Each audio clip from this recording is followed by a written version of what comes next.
Hi everyone, welcome to Touch to Click. In this video, I will show you how to automate changing scenes in OBS step by step.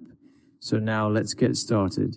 Step 1, open OBS Studio, click on Tools in the top menu bar and select Automatic Scene Switcher to open the automation settings. Step 2, in the Automatic Scene Switcher window, click the first drop-down menu and select the window or application that OBS should monitor for scene switching.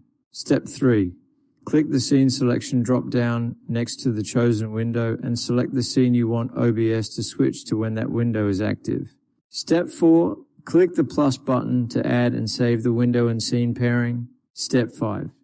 Repeat the same process by selecting another window from the drop-down, choosing its corresponding scene, and clicking the plus button. Step 6. After configuring all window and scene pairs, click Start to enable automatic scene switching. Step 7. To disable automatic scene switching, return to Tools, open Automatic Scene Switcher, and click Stop. Thanks for watching, and don't forget to subscribe to Touch to Click for more.